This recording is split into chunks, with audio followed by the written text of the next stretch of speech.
Nilesh ji, a very, very happy new year to you.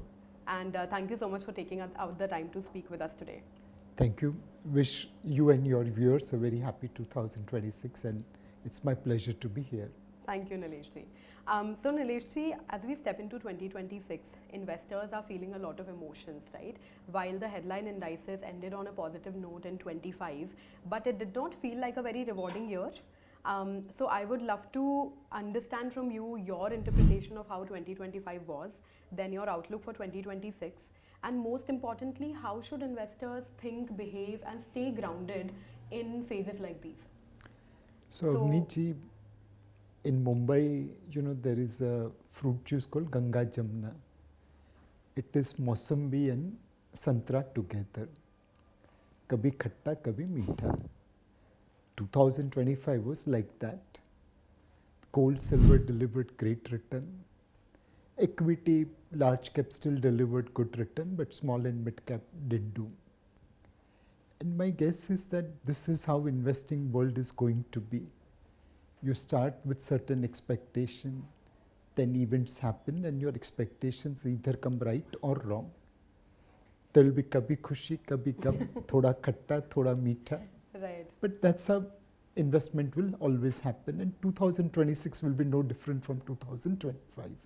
Is that how you're seeing 2026? It'll be similar to 2025?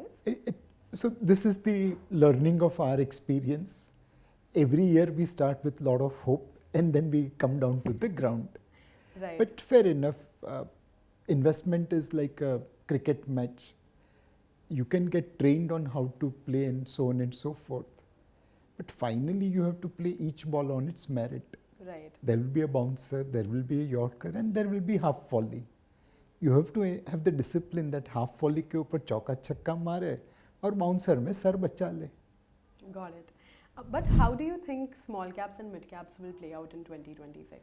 So in 2026 today, from a valuation point of view, mid and large are at a marginal premium to their long-term average, and making adjustment for B2C companies in those indices, I will say that they are around their historical averages. Small cap is at still a premium to its historical average even after making adjustment for B2C business. So our estimate is that mid caps will deliver market outperformance, large cap will be a little behind them, and small cap will be further down.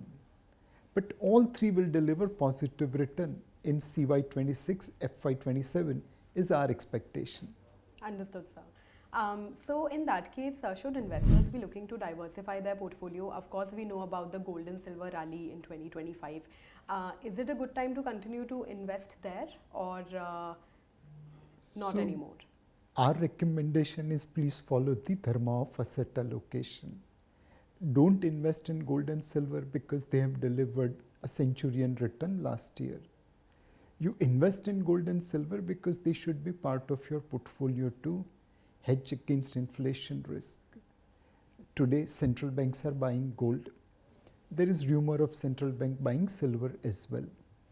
They are buying partly because of what has happened in America in terms of de-dollarization. As long as they are buying, we believe gold prices will remain high. In silver's case, apart from central bank, there is also industrial demand from photovoltaic cell, electric batteries.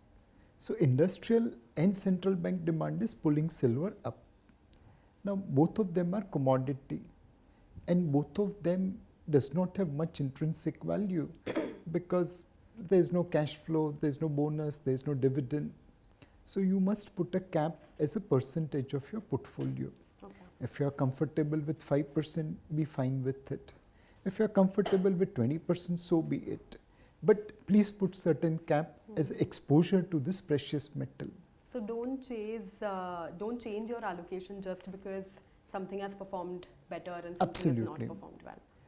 Essentially change your allocation when things are cheaper, so you buy more, and reduce when they are expensive.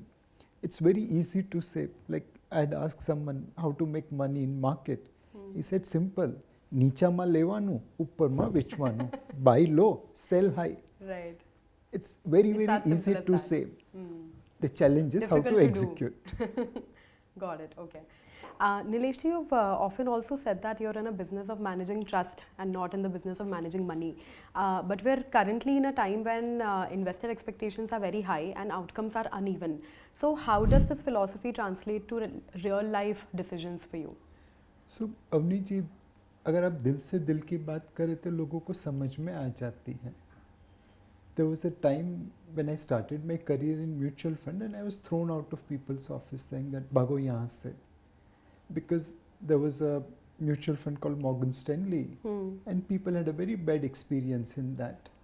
So I had to pay the price for deeds committed by Morgan Stanley. But fair enough, that's how the industry is. In 2000 again, industry didn't do a great job because a lot of money was lost in telecom media technology fund. Come 2008, we repeated the same thing in subprime crisis. But this time, no one blamed us because we were in front of them communicating and they could understand that we had limited knowledge in predicting subprime crisis. So one thing I have seen, people don't get angry when you lose money for them. They get angry when you lose their confidence. If you have done your job with all honesty and with hard work, people are more than happy to forgive you and trust you. So I always keep on telling my team that we are not in the business of managing money. We are in the business of managing trust. Right. Whatever we say, we have to say truthfully, humbly and nicely. Everything which we do should add trust to us. So Nilesh ji, of course, you've also said that Saraswati should always come before Lakshmi. Yes. And do you think that Indian investors are now understanding that, or do you still think that Indian investors are chasing returns, hoping that wisdom will follow? So India is such a large country. Whatever you say, opposite is also true. But I have seen investors maturing significantly. There was a time when market used to fall and we used to rush out telling investors, partners, don't be afraid. Now when markets fall, we don't have to do that. They actually send money showing confidence in our ability. I think over years, thanks to media, communication, education efforts by manufacturers, distributors, regulators, level of financial literacy has gone up. For every rule, there will be always exception. कुछ लोग हैं who are not able to overcome their greed. And they also become fearful at the wrong time. But that's the nature of human beings all over the world. But overall, our maturity has gone up substantially. Okay, got it. So you said that people are no longer getting angry about losing money so much, right? Do you think that because mutual fund industry has also seen now enough ups and downs, so people are becoming resilient to, let's say, tough markets or bear markets? So a lot of credit should go to media and the distributors. See, it's very easy for us market people to say all these things. But remember the person who is in a village, B30 town, who is not so educated. They are putting their dreams and aspirations with us. They need hand-holding by someone, especially in bad time. That job I can't do. I can't be reaching to everyone. There are lakhs of mutual fund distributors, so many people in media who have come and given the right advice. So I will say investors have become much more matured thanks to the effort of media, mutual fund distributors, and some credit to fund managers like us. Absolutely. So Nilesh ji, I love that quadrant example that you've often taken, which is the Ram, Krishna, Duryodhan and Ravan quadrant. Could you share that with our audience? Sure. And could you also tell us where do you think then Indian investors, which quadrant do they lie in? So Indian investors are of all variety. But just for simplification, I will say investor is always in Ram and Krishna. It is the trader who could become Duryodhan and Ravan. An investor will never become Duryodhan or Ravan. Fair. It's always that speculator. Now, if we see Bhagwan Ram, he was called Maryada Purushottam. Because for him, not only the goals, but also the means to achieve those goals were required to be utmost right. Right. We should conduct our business ourselves in that manner where goals are noble and the means to achieve those goals are also noble. Krishna Bhagwan, obviously always focused on having right goals, but if he had to take a mean to achieve that goal which was not appropriate, he didn't hesitate. For example, to win the war of Mahabharata, death of Karna was inevitable. He didn't tell Pandav that Karna was your elder brother beforehand. He told them afterwards. So sometimes for business purpose, for a larger goal, you may have to take a shortcut. Duryodhan, his goals were always wrong, but his pursuit of those goals were many a times noble. For example, he didn't hit Bhimsen below the belt even when he was fighting for his life. Bhimsen hit him. So never be like Duryodhan where you focus so much on the means that you forget for what goal you are working. In case of Ravan, the goals and the means didn't matter. For him, what mattered was always the outcome. Never be like Ravan where your goal is wrong and the means to achieve those goals are also wrong. So try to be in the Ram and Krishna box, noble means, noble goals. Sometimes, yes, you have to deviate a little bit, but then that should always be for a noble goal. Understood. So, sir, our audiences would also love to understand how your early upbringing shaped up your investing, the way you work, a lot of ethics that you have. So, of course, you've said that you were brought up in a Mumbai Chawl. How did that shape up your investing philosophies, your way of working, and more? So, Mumbai Chawl, as was depicted in Sai Paranjpe's Katha, is a very vibrant place. You can go and eat in anyone's house. You can go and sleep also in anyone's house. Everything was celebrated together, and in any trouble, everyone was there to help you out. That upbringing, in some sense, also shaped my views. One, I'm a conservative person because my childhood was tough.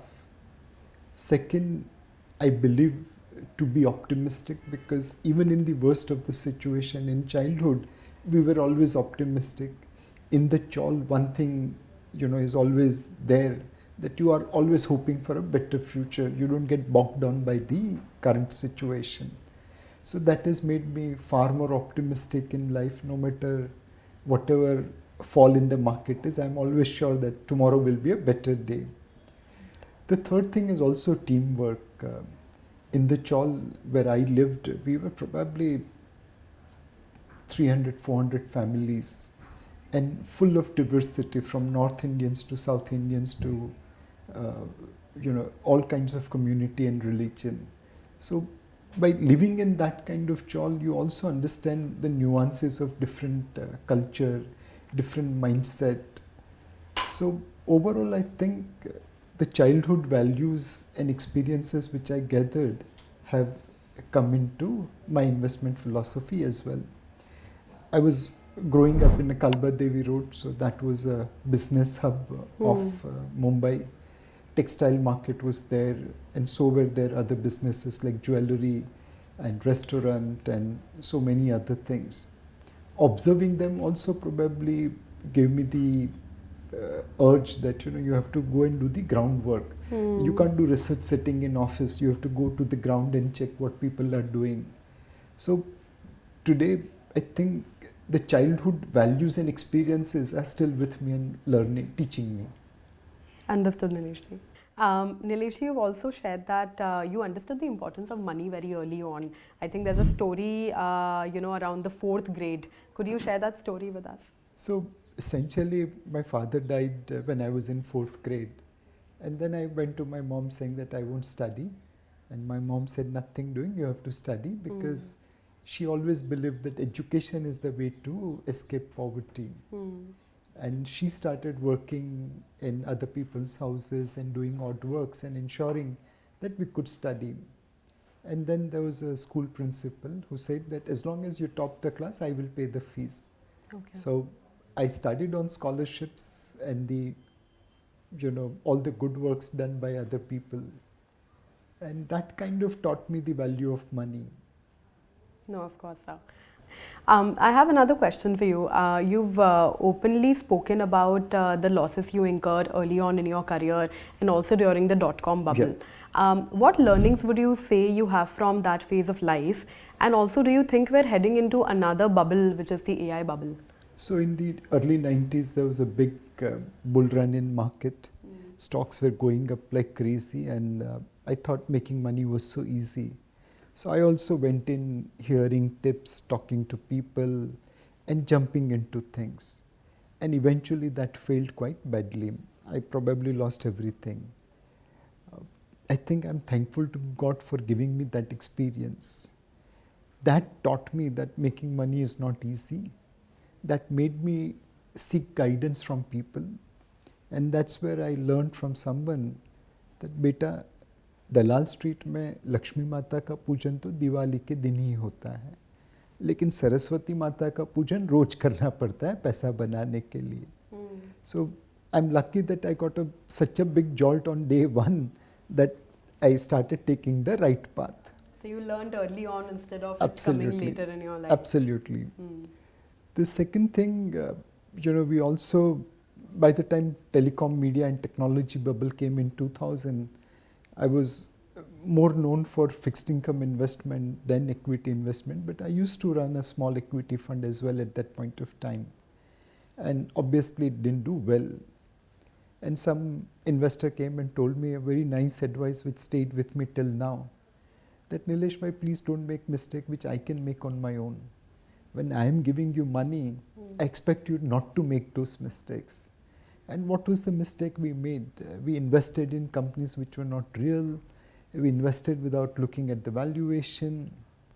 Now those comments have always stayed with me, and I today want to spend disproportionate time in ensuring that we are investing in real business. In 2017, there was a particular IT company stock which was doing very well, and we were not convinced about their valuation. We stayed away from it. For 1 year, we underperformed the market, and it was very easy for me to go and tell investors that, look, I am underperforming because I don't understand the stock. I think it's expensive. Today, that stock is 90% lower. So you feel vindicated. Is AI a bubble? Well, time will tell, but my thought process is something like this. Today, a lot of money is going into building hardware for AI. But that hardware people will buy only if they see there is a path to profitability. And if that path to profitability is unlikely to materialize, then this hardware buying will stop. At today's valuation, people are assuming with certainty that path to profitability will come. So there could be question mark on hardware. The second one is people who are investing this money to build variety of LLMs and other applications. They'll have to monetize it someday. And the run rate to the hurdle rate to monetize that is increasing quite fast. So my feeling is that there will be 1 or 2 successes, but multiple failures as well. Where we think there is opportunity, how people are leveraging these LLMs to provide solution to their customer, cheaper, better, faster, quicker. I think if we can identify those companies which are leveraging LLMs made by someone else to deliver better solutions and value to their customer, they will make money for sure. So in 2025, we also saw, record high FII outflows, right? While most of them were absorbed by domestic institutions. But for an everyday investor looking at such headlines, how much importance should they give to these DII and FII numbers? So again, institutions are operating on multiple parameters. For example, if I get redemption, I will sell. I don't have a choice. I may be super bullish on market and yet you will see my number as selling. On the other hand, I may be super bearish on market, but if I get flow, I'll have no option but to invest.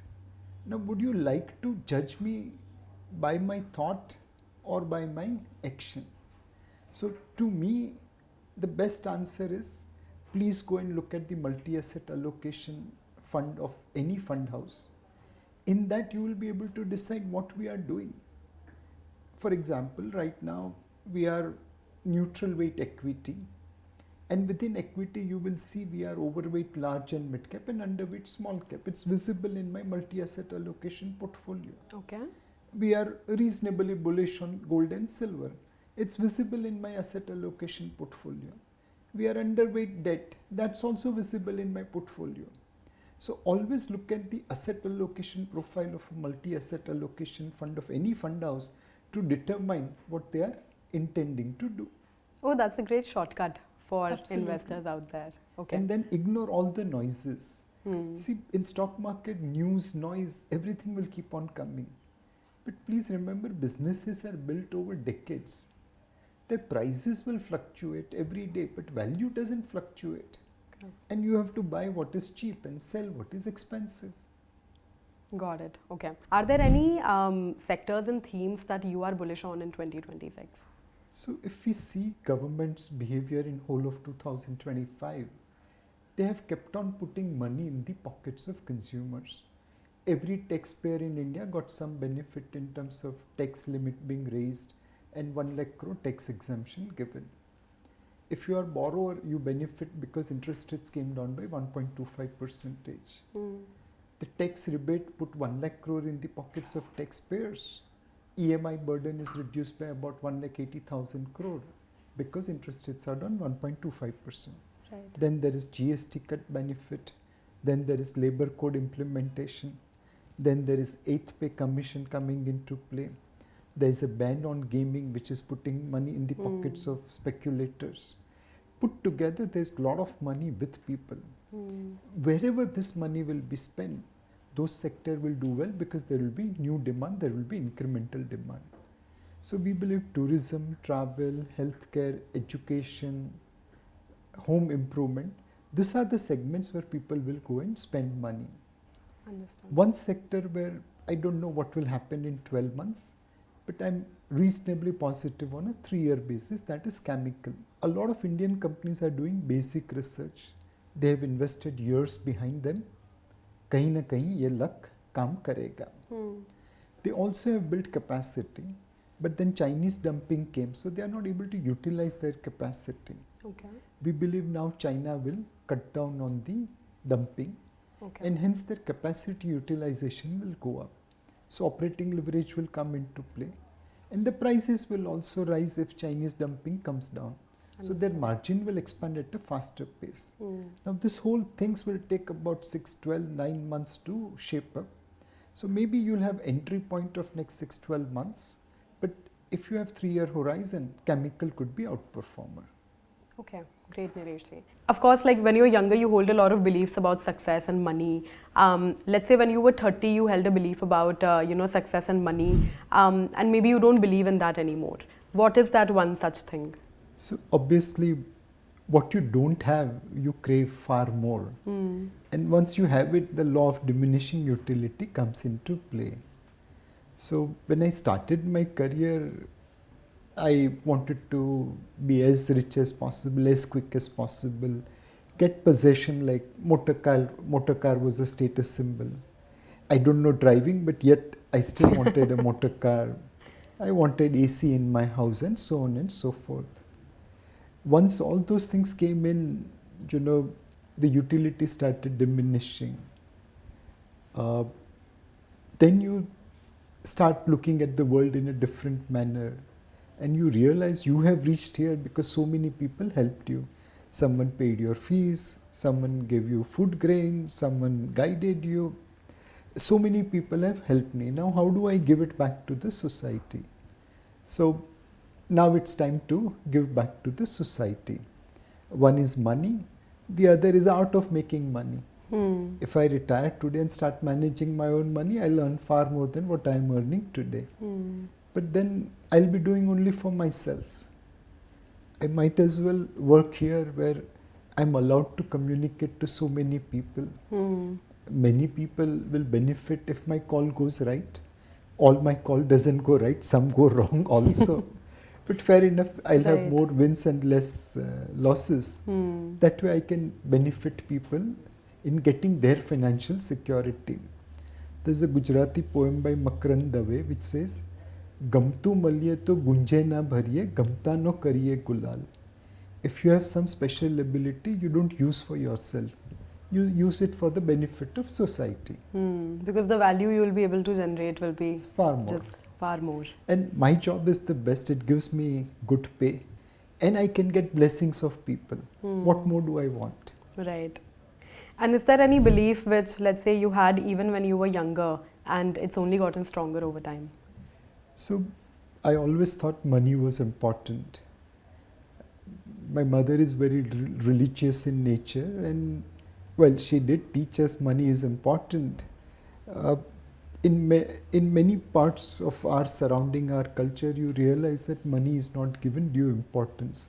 It is not even discussed in the family. Many a times wives don't know, wife doesn't know what husband is earning or where husband is invested. So my belief from day one was that money is very important. And I'll always recommend everyone what Warren Buffett said. Money is not important. Money is not everything in life. Make sure that you make such statement after you have made enough money. Right. Nilesh ji, what is your take on investing in new age companies in India today? So, one should invest in businesses where there is a moat, governance is good, they are generating more return on capital than cost of capital over a cycle, and valuations are having some margin of safety. Now, the way to evaluate a quick commerce company or a new age economy, we have to understand how the business operates. In this kind of businesses, winner takes it all. For example, a Naukri.com will have a margin which is very, very high because they are the largest. The second guy, Monster.com, will have much lower margin. The third guy will be loss making. Right. So you have to bet on winner. How do you find a winner? One, they should have access to capital. Your business model may be good, but if you don't have money, someone will steamroll you. Third, you need to have a path to profitability. Whether you are going to that path in 2 years, 5 years, 7 years, doesn't matter. But there should be a path. And for every new age company we have invested, we have built our mental path to profitability. If their actual results show that they are going in that direction faster, we go and buy. If we believe they are going much slower than our expectation, we bring down our expectations but try to stay away from that company. Okay. Because, and of course, there were so many IPOs last year, right? So many companies, and it was so much in the news that majority of these companies had become profitable only in the last few months, you know.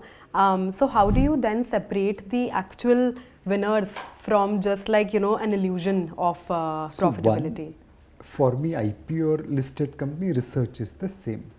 Number two, we have been leveraging AI. Earlier, finding in ROC what was the track record of the company was a time consuming.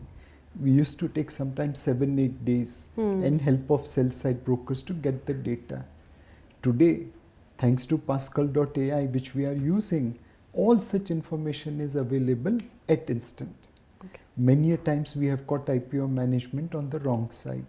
They say we are profitable for last 3 years. We say great, but sir, what about before that? These are the numbers. They say we have never pledged our shares to anyone. Great sir, but that is today. What about 18 months back when you did this? So many a times a wrong claim made by the management, you are able to cross-check thanks to the use of artificial intelligence in research. Understood. So you're able to eradicate the recency bias because you're able to dig a lot deeper. Absolutely. Okay, got it, Nilesh ji. But AI also seems very replicable. today, right? I mean, So if you ask the same question at different point of time, you get different answer. If you ask same question to different LLMs, you get different answer. So undoubtedly AI itself is evolving, and which is where you will need, let's say, quote unquote, what is known as prompt engineering. How do you ask questions will determine what kind of answer you will get. right. Plus there is hallucination in AI. You can't absolutely rely upon accuracy of those statements. And finally, you need security. In enterprise AI, if my data is with my competitors, how will I compete? Right. So there will be many such evolution of AI. But our feeling is that the better bet is on companies leveraging AI to deliver cheaper, better, faster solution, rather than the developer of the AI or the guy who is making AI's hardware. Understood. Sounds good, Nilesh ji. Perfect. Nilesh, would also love to understand, what does your own portfolio look like? So in lighter when I get 100 rupee, 40 rupee is taken by government, 10 rupees goes into EPFO and NPS. Of balance 40 rupees left with me, 20 rupees goes back into all my schemes under SEBI scheme in the game circular. Balance 20 rupee I give to my wife. So I don't have to invest. Great. I'm sure, I mean, you're a busy man. I'm sure this simplifies things for you. Absolutely. Got it. Nilesh ji, a lot of our audience watching this, podcast, Nilesh ji, will be around 30 to 40 years of age. Any message for them, to prepare them for investing in 2026? So one, be ready for volatility. Trump साहब दुनिया हिला रहे हैं, हमारी market भी हिलाएंगे. But 2026 is no different from any other year. Be ready for volatility. Follow the dharma of asset allocation and be a patient long-term investor. Undoubtedly, last 15, 20, 30 years have been very good for investors. Next 15, 20, 30 years also will be equally good for investors. Is there any advice that people should not pay any heed to? Of course, there's a lot of noise, there's a lot of myths out there around investing, a lot of, like you said, a lot of pessimists out there also, sort of spread misinformation. Anything that you would tell our investors to not pay any heed to? So one, other than your mother, father, no one is interested in your financial well-being, including myself. I am giving all this advice because I want you to be Kotak Mutual Fund customer. So please be very, very careful. Suniye sabki, kariye apni. Second, there's no shortcut to success. I mean, I have no ability to predict what will happen tomorrow. If I had that ability, why will I work? I'll be spending time in Goa and chilling myself. So there's no shortcut to success. People have made a lot of money through disciplined investing. And three simple things you have to follow. बूंद बूंद से सागर बनता है, तो be a regular investor. जल्दी का काम शैतान का, तो be a long-term investor. And don't put all eggs in one basket. So be a diversified investor. If you follow this three simple basic principle, I'm quite confident that you will get your financial security. Understood, Nilesh ji. Thank you so much. This has been a pleasure, and the wisdom that I have gotten personally out of this conversation is immense, and I'm sure that our audiences will feel the same way. Thank you so much. Thank you so much, Nilesh ji.